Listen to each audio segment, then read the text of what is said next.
1939. 1 million soldiers, 2,000 planes and almost 3,000 tanks moved on Poland. Thus began World War II. With the height of the conflict, Heydrich and his death squads had new tasks: to suppress any manifestations of opposition. In fact, he liked the orders of the High Command. He was one of those people who loved Nazism from head to toe.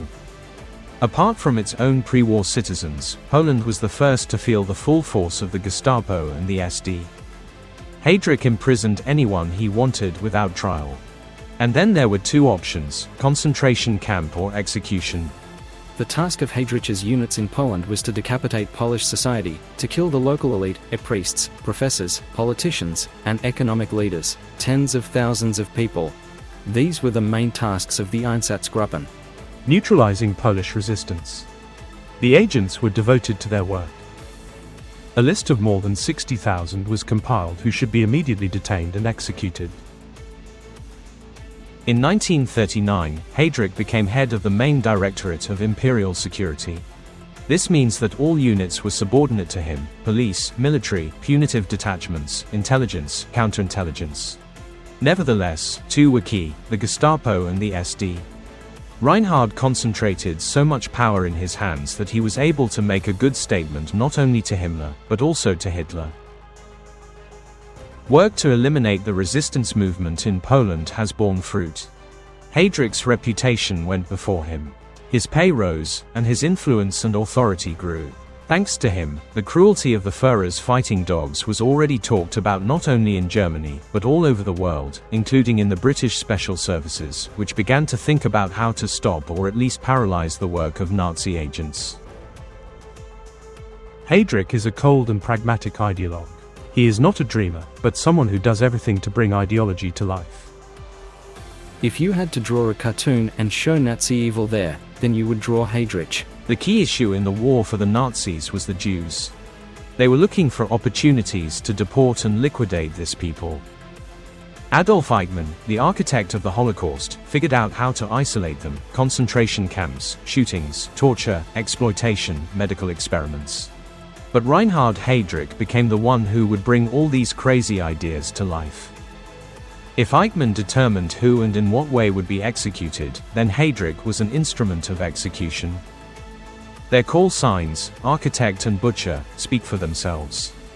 Both are responsible for millions of deaths, their hands drenched in blood. Heydrich skillfully used his leadership position in Nazi society. He was especially hateful to the Jews. The question, why, is still open. Was he afraid that rumors about his Jewish roots would grow into something, or perhaps he was really trying to hide his connection with those whom the Nazis were trying to eliminate behind a wave of hatred? He had total power. Heydrich controlled all executors, a criminal police, security agencies, unit headquarters, and the Gestapo. He had power over life and death. Czechoslovakia was another Nazi-occupied country. In 1939, having established his regime there, Hitler sent Heydrich to Prague. He liked the work of the head of the Special Services, and in Prague he had to suppress the opposition. But unlike Poland, although there were atrocities and torture, they were still many times less. Initially, citizens didn't resist the new regime. Heydrich had to make sure that the waves of discontent did not develop into something more. Moreover, the occupation of Czechoslovakia was important, as it allowed for further territorial expansion into Central Europe, so the region had to be governed not just by an experienced person, but by someone fully loyal to the regime. Reinhard Heydrich was just that. Hitler knew exactly who he was sending to Czechoslovakia. He needed a man to do what Hitler couldn't. Heydrich was a man with a double face. Part musician, part ruthless terrorist, stopping only when his hands are stained with blood. Heydrich was to govern the Protectorate of Bohemia and Moravia. In Prague, he began the process of Germanization. As he himself said, to turn this Czech trash into Germans, we must give way to new racial methods. In his view, underground fighters, intellectuals, and anyone opposing Nazism were to face the gallows. Over 100 people were executed on his first day alone. Generally speaking, up to 500 people. not to mention those imprisoned and sent to concentration camps. His management style in Czechoslovakia was strange, although the strategy worked. With the start of Operation Barbarossa, the 1941 invasion of the USSR, Czechoslovak factories and industrial capacities became key for Germany. They knew increasing Berlin's capacity harmed both the world and themselves. Heydrich came up with an ingenious plan. While his secret services and punitive units were killing oppositionists and dissenters on the one hand, on the other hand, he was generously paying ordinary workers and farmers. By buying their trust, he kept a balance between those who were dissatisfied, because he understood that life in fear and hatred of Nazism would sooner or later end in a coup. He seemed to give with one hand, only to take away with the other. In general, what he wanted to achieve was a state where laboratory workers and other important industrial enterprises would no longer believe anti-Nazi propaganda and go on various strikes. Heydrich was a priority target for Czechoslovak and British secret services. His position in society, influence and authority made him popular among high-ranking circles. There were no plans to kill Hitler, because his death could provoke an even tougher war. Who knows who would take his place? So it was decided to extinguish the fire of Nazism by eliminating people close to the Führer. The operation to assassinate Reinhard Heydrich was initiated by František Moravec, head of the Czechoslovak intelligence. From several scenarios for its liquidation, a premium Mercedes car was chosen. His car was a symbol of his arrogance. He drove around in a convertible, riding in an armored limousine surrounded by tanks on all sides was not for him. Heydrich demonstrated his confidence, saying that I can afford everything I want, and no one will touch me. The British Secret Agency Special Operations Office was responsible for the preparations. They were famous for often developing a variety of secret weapons. They managed to stuff rats with explosives. When the rodent reached its destination, the charge detonated. Or they developed unique machine guns that no one else was in service. One of these machine guns will be used in the murder of Heydrich. This agency was specially created for sabotage work in Europe. Therefore, the planning of the operation was taken very seriously. 20 Czechoslovak soldiers in exile were selected from 2,000 applicants. They were in Britain. In order for the task to be completed, all of them were sent to study in Scotland, where they completed a training course. It included absolutely everything, from hand-to-hand combat to shooting from a variety of weapons. There was no chance for a miss. Heydrich had to be taken out on the first try.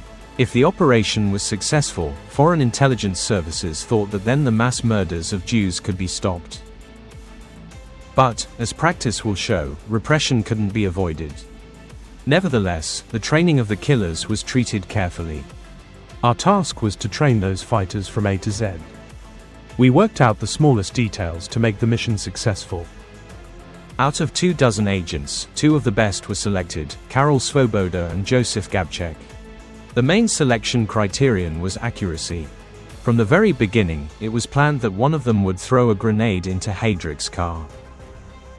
Therefore, they took those who served well in cricket. Both coped perfectly with this task. Both served and had a personal dislike for Nazism and Heydrich personally. Therefore, there was no reason to worry about possible re-recruitment or non-fulfillment of the mission. The military landed in Prague late December 1941. They all vanished into the city. Each had its own separate role.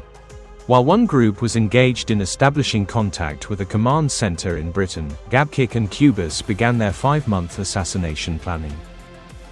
Initially, there were 3 scenarios. The first was to stretch a rope across the road, and when the car stops, shoot the Nazi at point-blank range. The second was to kill him during a train ride. But the idea was rejected because civilians could have suffered. The third was to shoot and blow him up in a car. No one considered the plan to take him alive in principle. The attackers believed that a man like Heydrich did not deserve to live. You cannot order the execution of hundreds of thousands. No normal person can dream of creating an industrial killing machine. But Heydrich could. May 27, 1942, the day of the attack on Heydrich.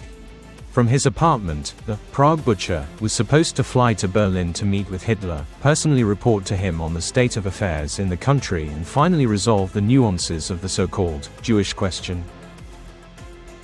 He and the driver went to the Prague airfield where a plane awaited, but they failed to cover even half the distance. Agents were already waiting for him with machine guns and grenades. I was on the lawn then. I saw the whole family in the yard by the door.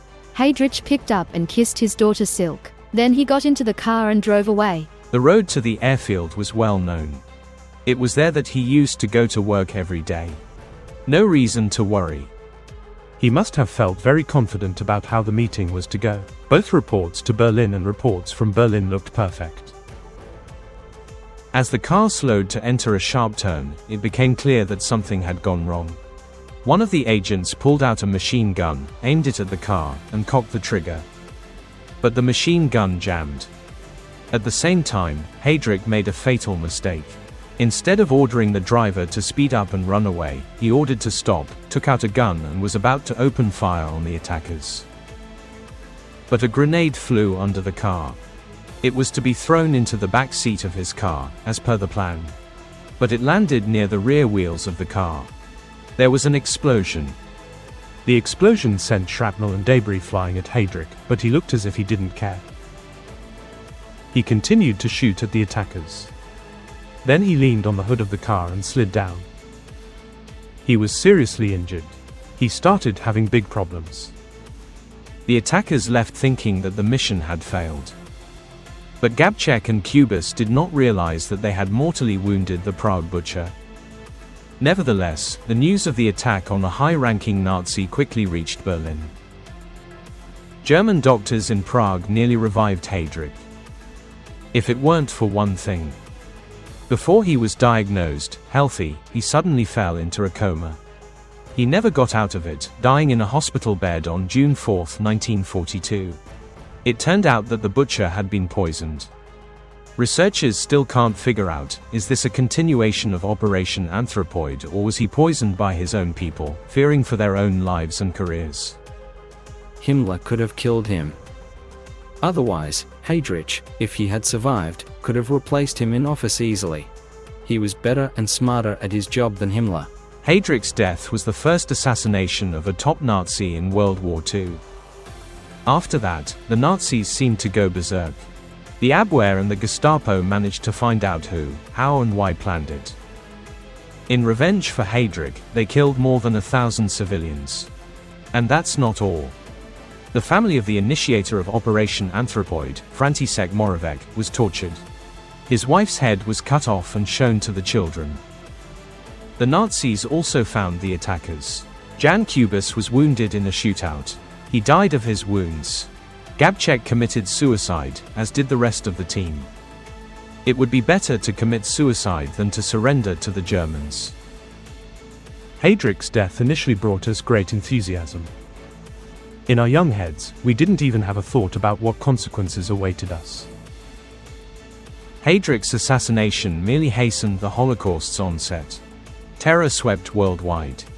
The Czechoslovak military had to pay with their lives for the death of the Prague butcher. In an effort to save the world, they pulled off an operation that cost many lives.